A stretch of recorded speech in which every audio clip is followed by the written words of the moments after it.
Welcome to Being in Motherhood. We're your hosts, Kendra Fitzgerald and Nicole Coons, sisters, moms, and the co-founders of Devoted Mamas.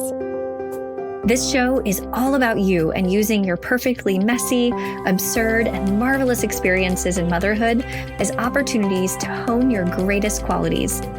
Because your family deserves the best of you, not the most of you. You'll gain the tools to be a bold advocate for yourself in pregnancy, claim your joy in birth, and find wholeness in postpartum. Being in Motherhood starts right here. In today's episode, we are beyond thrilled to be in conversation with two magnificent women who have created the Fourth Trimester Foundation. We have Carly and Meg. They are registered nurses who have created this foundation to really support mothers through postpartum. We're so happy you're here. Yay. Thank you for having us. Thank you.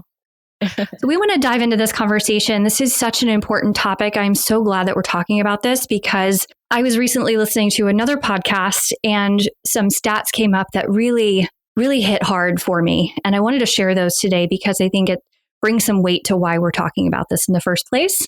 So there was a study recently by the CDC where they studied maternal deaths, and more than half of maternal deaths in the United States happen in postpartum.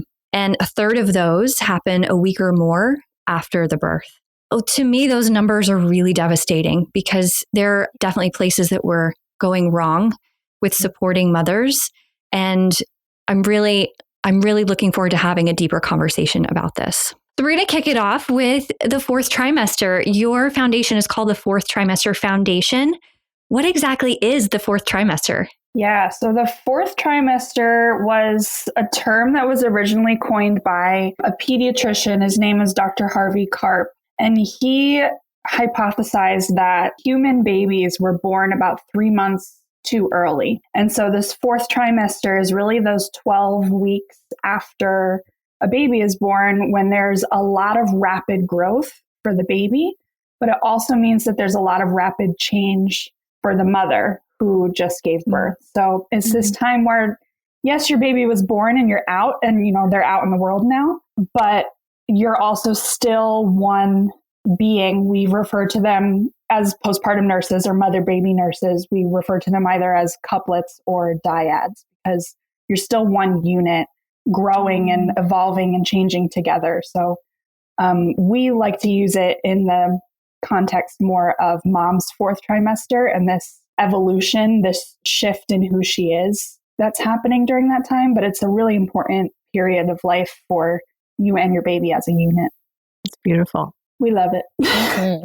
Carly and Meg, I would love to know what inspired you to create Fourth Trimester Foundations. The birth of Fourth Tri, our little nickname for it is that's Carly's baby. Yeah, it was a shower thought. I was working night shift in the hospital at the time, still working there, but during the daytime.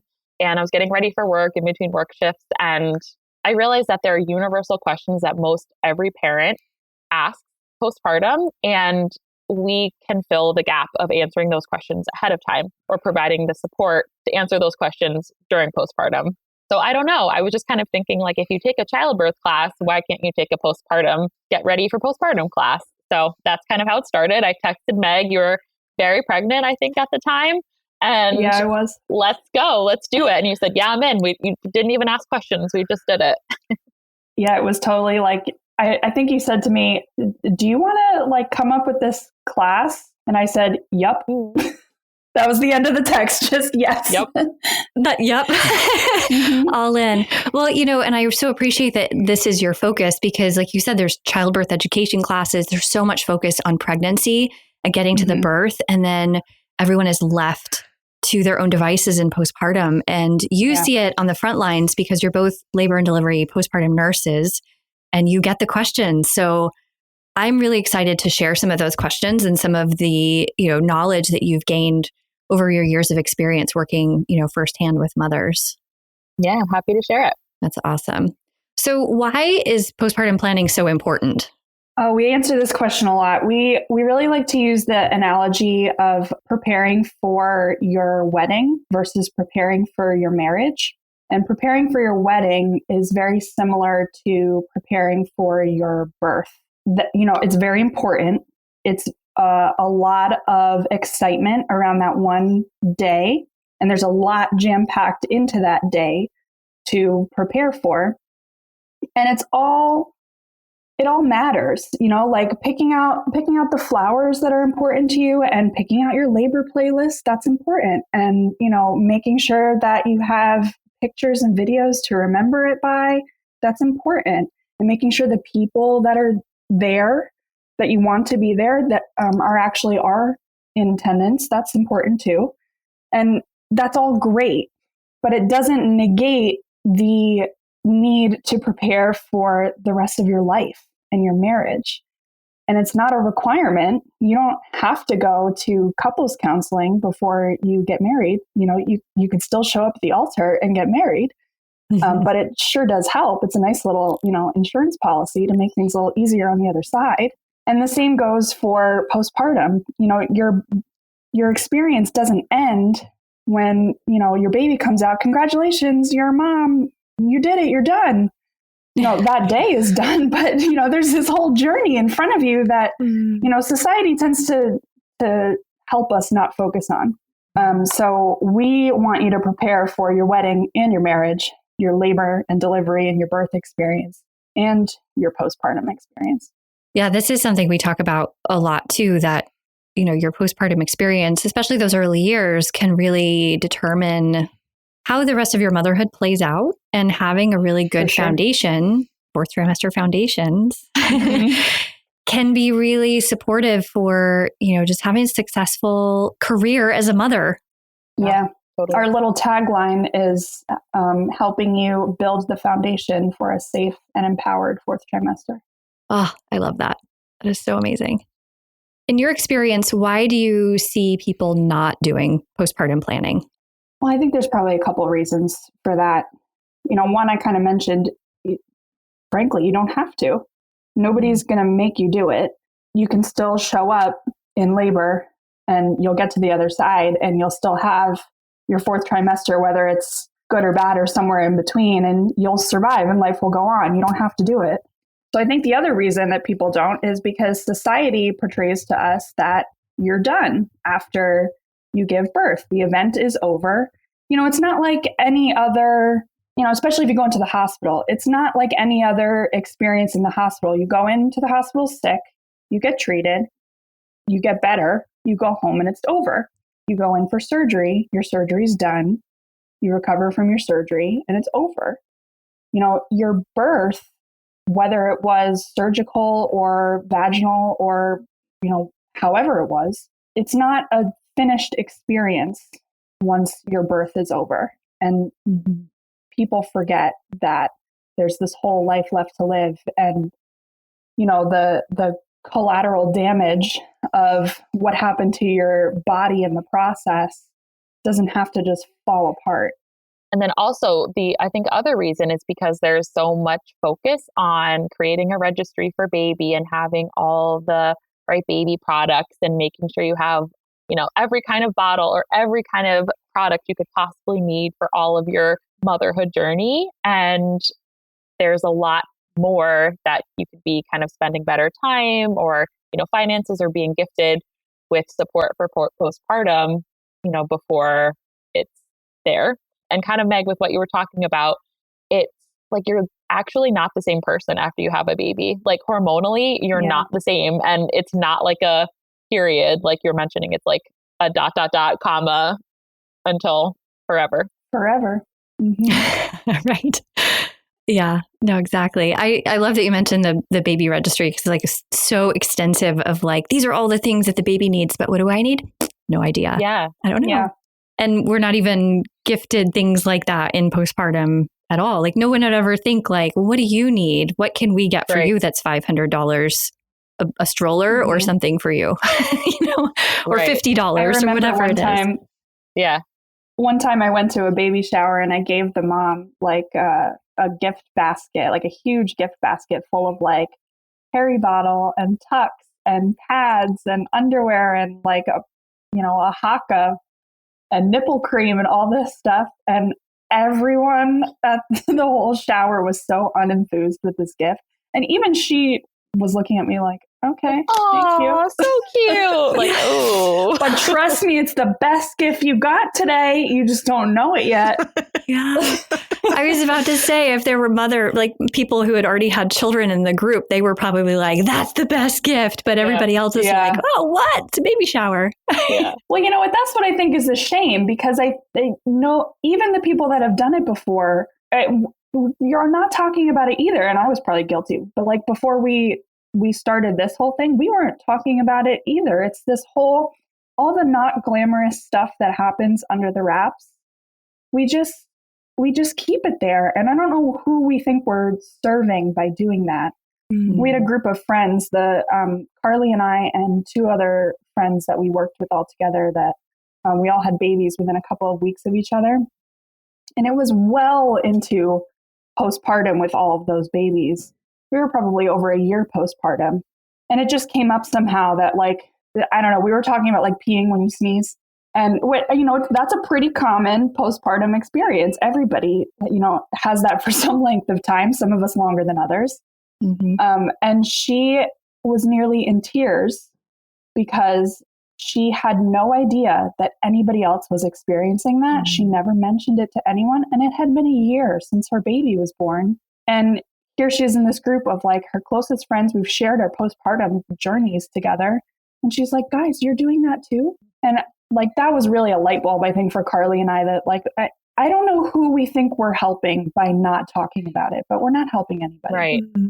It's either you talk about it like in a war story situation, like, oh, just wait until this happens, mm-hmm. or like not at all. And I think part of it also is like, we might forget too. Like, it's a crazy time in your life, giving birth and being postpartum, like newly postpartum. And I feel like your brain almost sometimes tries to like forget those little details of the day-to-day stuff that makes it so difficult. It's hard to really conceptualize and, relay to other moms or, expecting.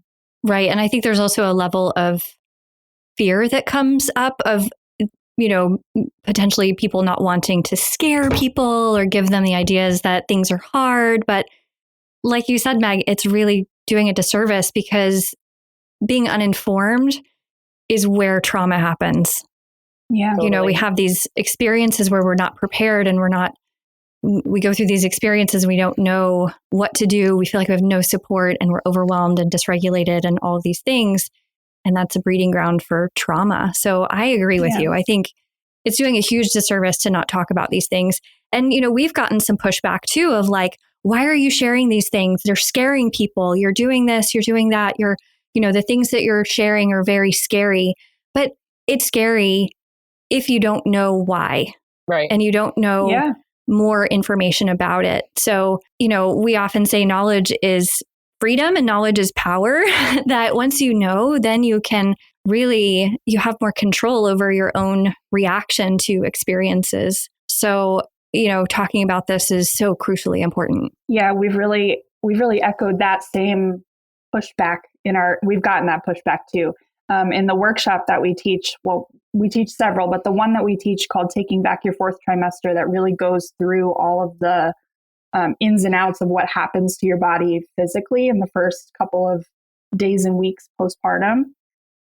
We have that class set up to be about 50% cesarean recovery, mm-hmm. not because we expect 50% of our, clients who listen to the course to have cesareans. We really hope they don't, but because you have an unplanned surgical birth does not mean you should forfeit the right to know. So maybe you know about a vaginal birth. Maybe you know what you should put in your bathroom, to take care of your perineal stitches. But then what happens with the unplanned C-section? Mm-hmm. Does that mean now it all goes out the window and you're just supposed to figure it out? No, we want you to hear it ahead of time, not to scare you and say, oh my gosh, what if that's the recovery that I have? But because what if it is? Mm-hmm. And you should be able to take care of yourself.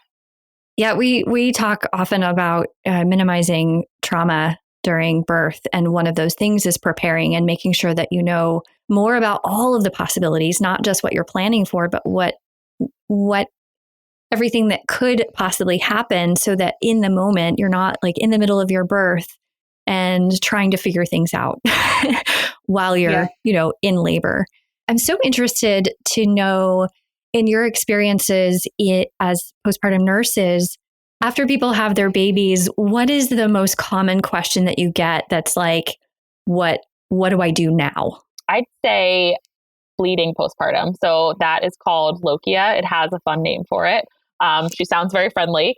So postpartum bleeding happens no matter how you had your baby, vaginal or cesarean, and it's universal. Everyone is going to have bleeding postpartum, but I think most every mom, most of them, even like third, fourth, fifth babies ask, is this normal? Is this too much? Standing up to go to the bathroom for the first time, feeling like a big gush, you've been sitting, it's gravity, like it's how it works, but we're expecting it, but most moms aren't expecting it. Going to the bathroom and seeing a lot of bleeding in there and not knowing if, how much is okay. So I'd say most every mom asks about their bleeding, and we ask about it too, the patterns and what it looks like, and if you feel cramping or dizziness with it. So I'd say the bleeding for sure. And it's going to happen. So no matter what. That's so interesting that even like fourth, fifth, sixth time moms are still, it's varied so much. Meg, like you said, like based on your birth, like you could have the same woman having 5 different children and every birth is completely different. And even after a cesarean birth, like it's from where the placenta goes. You guys know the analogy, the dinner plate sized wound that's inside of your uterus where the bleeding is coming from. And then that placenta was there no matter, vaginal or cesarean birth, you're still going to have a lot of bleeding. Sometimes it's exactly the same. We are so lucky that you are on the front lines with moms. They are so lucky to get you in the hospital with them. It's amazing. We love it. We love it. One thing I'd love to know is when it comes to postpartum planning, you talked about a lot of the products that a mom can benefit from, but it doesn't stop there, does it? There's more to just there's more to it than just a checklist of things you need to buy for mom. So what can we spend a minute? Can we spend a minute just chatting about what postpartum planning consists of? Like, how do we do that? How do you do it at Fourth Trimester Foundations? So kind of preparing and coming up with a birth plan and a postpartum plan. So we actually have a 1-page postpartum planner that we have on our website for moms and, support people to print out of all the important things that you won't have to think about as much during postpartum. So some of the things we have on there are when your postpartum checkup appointment is.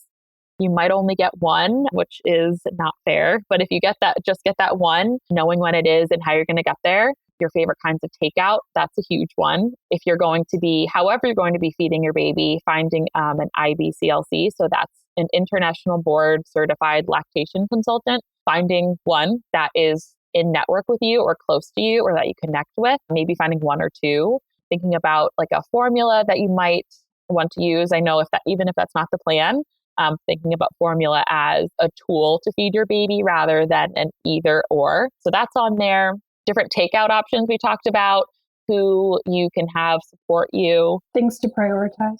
Activities of daily living. Things that make you feel human. Like we all have a few, like non-negotiables of things you need to do every day to feel awake.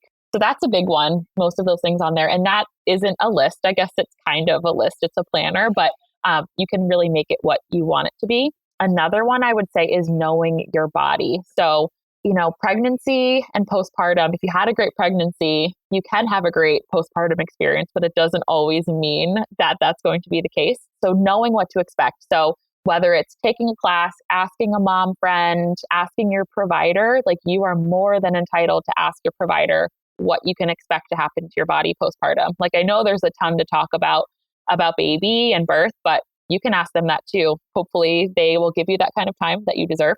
So knowing your body and what is normal, what's a little not normal in the hospital, or even, in a birthing center or a home birth, there are things that are emergencies postpartum and things that are things you call your provider for. So like the emergency stuff is like a 911 call, and your provider you can call them any hour of the day. They say in the 6-week window, but even beyond that, because postpartum lasts a lot longer than that. Are there any conversations that moms should be having during pregnancy as they plan for postpartum, like conversations with themselves or partners, support people? Like, what are the kinds of conversations that you see really benefit families when they talk about stuff ahead of time? Because, sometimes we think like, well, I can't talk about it because I don't know. You don't know what you don't know. But are there categories of things that are helpful to kind of think about? We had a really great conversation. We had taught an in-person class recently where we invited partners to come with moms. And we had this one expectant father in the group who was just really, really wonderfully involved in wanting to learn about everything that was going to happen. And he asked this really great question at the end, like, what was the one thing postpartum that, your partner really did, asking that to Carly and I, that your partner did for you that made a difference. And I think just having a conversation with your partner ahead of time about what you think might be helpful to you, just knowing yourself and knowing your relationship. And of course, keeping that open-ended, because what you discuss before your baby is here might actually not be the case, when you get to that point. But just having the line of communication open with your partner to begin with of, here's what I think I'm going to want from you. The same conversation you might have in labor, like, here's the support, hands-on or not, or whatever, that I think I'm going to want from you. That might change, but here's maybe how we can start. And having that conversation with really anybody that's going to be kind of in your inner circle, caring for you postpartum, maybe with your parents or your in-laws or your sister, or whoever else is going to be knocking on the door to help you. For sure. And those boundaries, like, you are the parent. I tell every parent this, even if it's not their first baby, like, you are the parent. You get to call the shots of your postpartum recovery and healing, and visitors and people dropping in and, hand washing and stuff. Yes or no, like, all of those things, you are the parent. And if anyone makes you feel, guilty or like you're being controlling, like, okay, that's what it is. It's my baby. It's my experience. So, that's another thing we try to empower people to speak up for themselves. And like Megan and I both had a very similar experience with, after our firsts were born, having a ton of visitors at the hospital, and we wanted them there. Like, we told, like, hey, come on over. We want you to meet the baby. And then they get passed around the whole time, and you're just sitting there bleeding and cramping and like missing your baby. And you're like, what is this? What are we doing here? This isn't Instant fair. regret. And then as soon as they leave, you like weep and snuggle your baby so hard. And it's like, it's things you think you want them there. And then it happens and you're like, no, I don't want this. Like, you get to say like, I'm really tired right now. Or like having your partner being attuned to you being tapped out, or, anyone that's supporting you, like knowing the signs of like, that might be too much, or like a code word, like anything, you will know what works best for you, and you're, support people in that way. That's amazing, because I think it really underscores the reality that we have the ability to change our minds and to be really present with what's going on as it's going on. And that's a great lesson, of course, for birth, but also for postpartum, because knowing that we have permission to change our mind and I know I invited the whole family and we're having a big party and I don't want that anymore. So goodbye. Yep. And that might be the conversation that has to happen before. Like, I think this is what I want. So maybe, like you were saying, maybe it is just knowing like, we're going to have these conversations, but this is what I think I want. And there's a very good chance I'll change my mind. So let's just table that. But no, maybe the bigger conversation is, I might change my mind, and that's going to be supported. No, like, and the same kind of applies with birth too. Like, you go in with a plan, but sometimes it doesn't feel right. Like, you've said your whole pregnancy, you don't want an epidural, and then you get there and you want one, and that's okay. There's a lot of decisions that you can talk about forever, but when it comes down to it, you might have to switch it up, and it's still going to be okay. It's okay to set the boundary firmer ahead of time. Like, maybe you want to say, absolutely no visitors for 2 weeks. And I'm doing all the skin to skin, and I'm not putting a shirt on, and I'm not answering the door, and nobody is going to come in here in my space for 2 weeks. And then 5 days goes by and you're a little lonely and you want to see, your sister, and, you want your friends to come by, and somebody comes into town, and you can change your mind then. But up front setting the boundary a little bit firmer than keeping people more at a distance and then letting them closer is maybe a little bit of an easier conversation to have when you're already emotional and have all this guilt and everything, than having to pull the reins up when you're already postpartum and having to kick people out rather than the opposite. Yes. And deal with all the postpartum emotions that come with I feel terrible doing, that too. Yes. You have enough guilt without that. Oh my gosh. Yes. Well, and the other thing is, postpartum is so focused. Carly, you mentioning being in the hospital and everybody's passing the baby around and everybody's fawning over the baby and I want to hold them and they're all about the baby, and the mother is left to just kind of hang out, and no one asks, how are you really? They might be oh, how's it going? Nobody comes to your side and says, how are you recovering? How is your recovery going? What are you doing for yourself? And I think that's something that has to change in those conversations before you give birth. When you come to visit me, I want you to ask me how I am. I need help, and changing that kind of part of the conversation too. For sure. That was a really big shift in practice too, I think. Once Carly and I started Fourth Tri, I assume this probably was the case for Carly as well, but I know it was a really conscious shift for me to walk in a room and instead of immediately asking, as the nurse, we have to collect certain data points every shift. We have to find out how many times a diaper was changed. We have to find out when your last feeding was the baby and how much they ate or how long they ate. And these things are important numbers to get. But the very first thing I do when I go into a room now, or visit a mom at home, because I do that too, is look her in the eye and say, how are you? How's your pain? How's your bleeding? What's going on today? How'd you sleep? And we go through this whole checklist for her before I even mention a baby's diaper. And that is really important to me now in that checklist, because it's such a subtle shift of let's talk about you for 20 minutes before we even get there. Some visitors even in the hospital, we noticed some visitors even joke I'm not here to see you. I'm here to see this little guy. You actually said that out loud? Wow. Oh no. Do you hear that too, Meg? Yeah, and it hurts. I know. And I mean, even as a nurse, I'm oh, really? That's your daughter, So it's, and I think the whole communication part of it is you need to be clearer than you think you are. You need to be extra clear. I mean, this applies for all parts of your life, right? Especially relationships, but I think especially postpartum, just you tell people what you need. And we have a kind of a hack, or I don't know what it is, but making a list on the fridge of all of the things that around the house that could need to get done, like the laundry. I remember for my second was born, I wrote little notes on the washing machine. This is what setting to set it at. And this is how, how you do the laundry. Turns out no one came because it was 2020, but if they did come, they would have known. But yeah, a list. So if someone comes, let me just hold him while you do stuff. No, how about I hold him? I think there's a couple things in on the fridge that we might need to get done. I forget what's on the list. Even though this is everything that has to get done. Doing it that way, if you're kind of afraid to be, bold and outright with what you need. Well, this kind of leads me into my next question, which is, which postpartum practices are you able to help moms put into place through Fourth Trimester Foundations? You name it.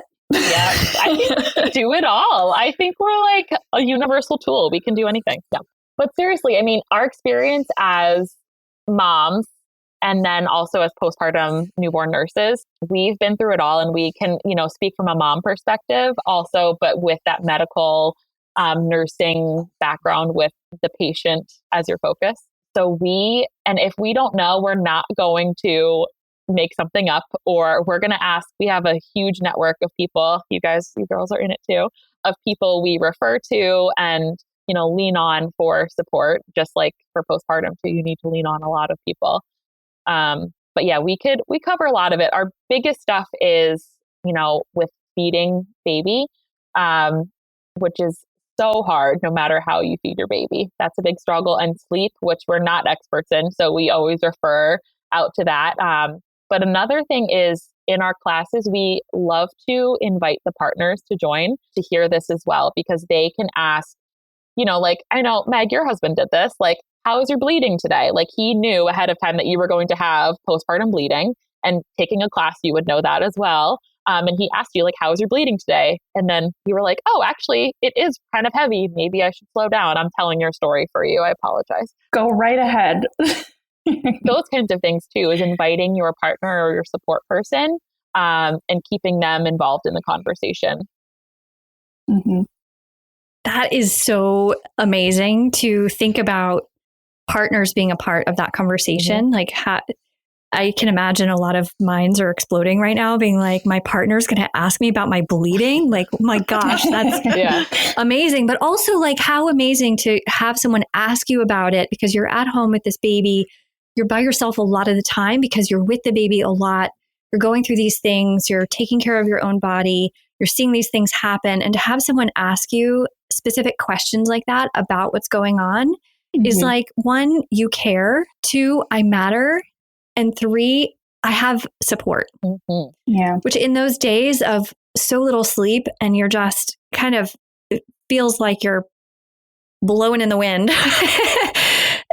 from one moment to the next, that tiny bit of support, even just asking that one question is so, so helpful. So giving partners that language of like, here's what you can ask. Because I know a lot of partners too, they go to childbirth classes and I'm sure they're like, deer in headlights, like, oh my goodness, what am I going to see? What am I going to, be a part of?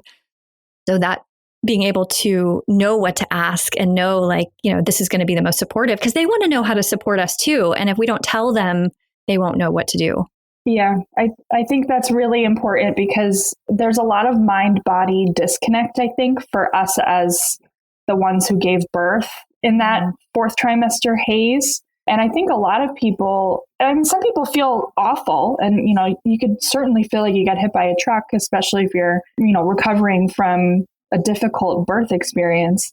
But a lot of people feel great.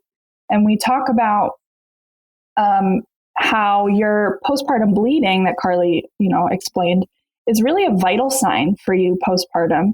And it can really tell you if your body is handling recovery well enough or not. It picks up, it gets heavier, kind of like when you reopen a scab every time you exert yourself a little bit too much. So that was specifically a conversation, me being a postpartum nurse before I ever gave birth, that I had with my husband to say, I might feel great, especially after my second, and my 2 are very close together. And, there's not a lot of time to not run around and chase after a 16-month-old.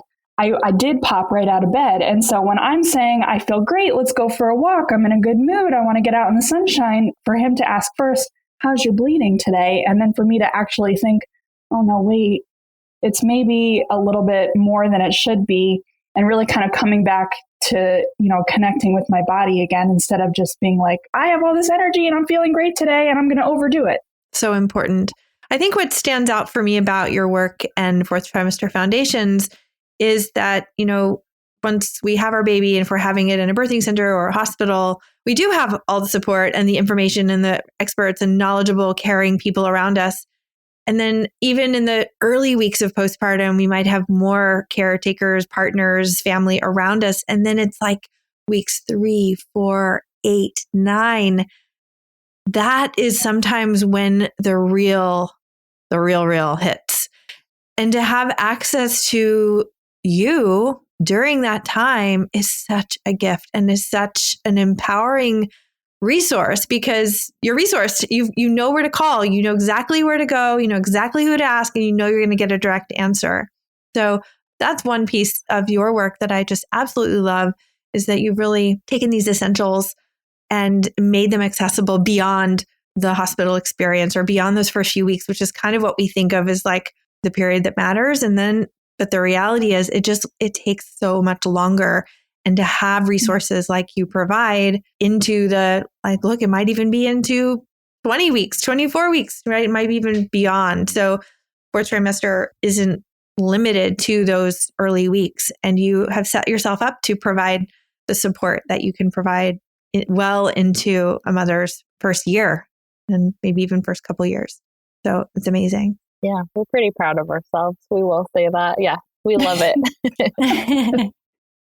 Well, and to bring it back to those stats that we talked about before of, most maternal deaths in the United States happen in postpartum and more than a week out from the birth. So having support, having a nurse that you can call and talk to one-on-one is such a valuable resource. But that's also a very high statistic that we often hear in postpartum is that mothers often say that they're not feeling like they're being heard. So to have a resource that they can go to, ask direct questions and get really researched answers is so, so vital. Yeah. That's one of the most heartbreaking things about that immediate postpartum period, I think, is that the way our healthcare system is set up in the United States, that you only get 1, maybe 2 postpartum visits with your, OBGYN or your midwife.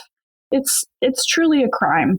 And it's the reason for a lot of people slipping through the cracks. And just to have a sympathetic ear to listen to what's going on with you and sift through the, muck that's in your brain and trying to understand what's happening to you is just, it's so needed and it's not there. And I think we're on the cusp of it. I think there's a change happening. I can feel it.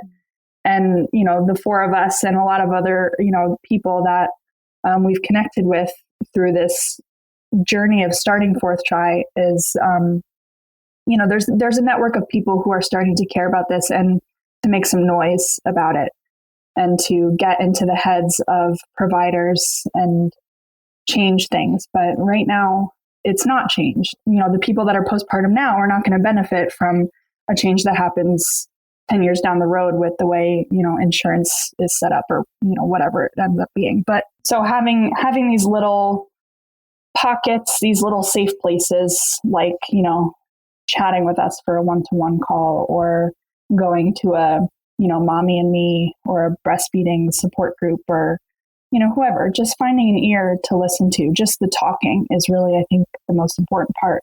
Well, that brings me to my next question, which is what do you love most about the work you do at the Fourth Trimester Foundations?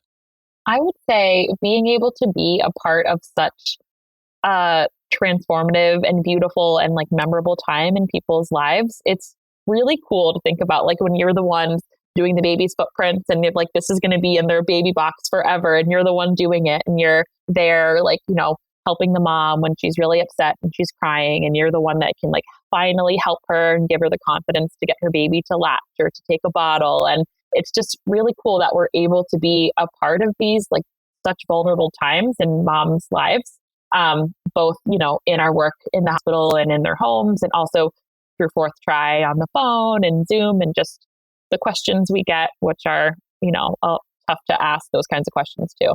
Well, we're going to wrap up this episode and we wrap up all of our guest interviews with a question of would you rather? So we have a question for both of you. One question that both of you will answer. So who wants to go first? I'll go first. Carly thinks a little bit faster on the feet. All right, Carly.